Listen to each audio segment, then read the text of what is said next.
Who knew single dynamic drivers can do this?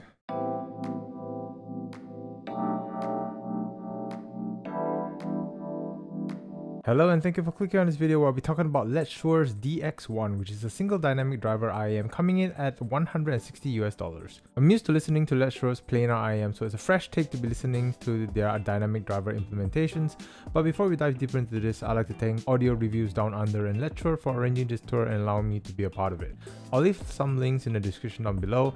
Unfortunately, there isn't any box that came with this, but as you saw throughout the intro, it comes with a nice metal case with a silicone cover, which is new. I actually like how easy it is to remove and cover the case, but some may prefer a bit more protection at the top, but a nice change from your typical metal cases. I'm assuming this is a stock cable, and if it is, then it's just okay.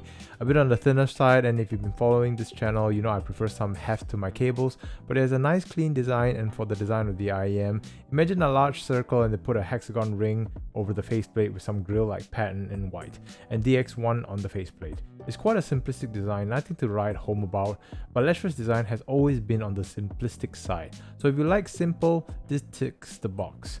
It has a metal body, so there's some weight to it.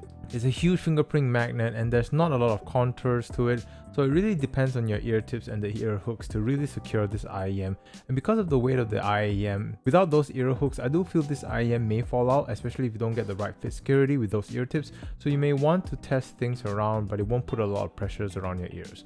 For the sound, if there's one thing the DX1 is going for, it's clarity. Mid-range is clean and lean, you're hearing everything from the background coming through, but not sacrificing the singer's presence as they still stand proud in front of the background music. The overall presentation is also on the forward side, so I'm not getting like a very wide sounding soundstage, but the clarity on what's happening in the left and right channel is evident.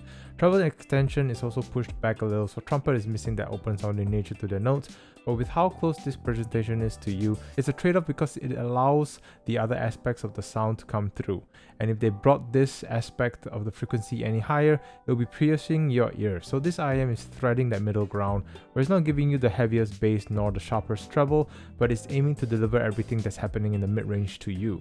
Speaking of bass, of course with this size of a dynamic driver, you'd be thinking strong, punchy, impactful bass, but it's actually quite a little on the opposite side, where the bass is punchy but it's toward the cleaner side of delivery.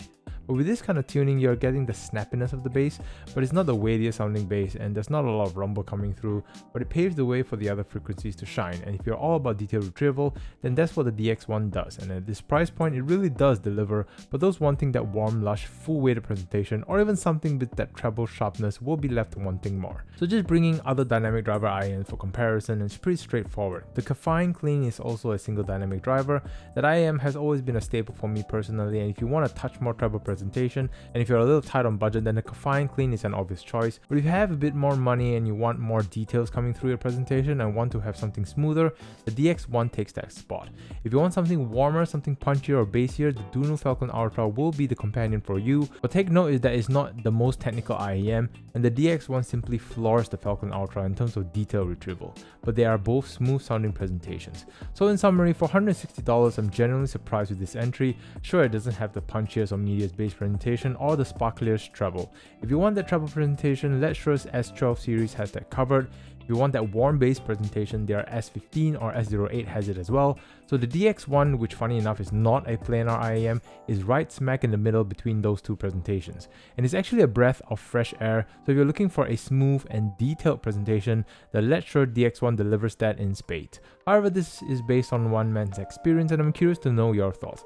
Have you tried the Letshuoer DX1 and what are your experiences like?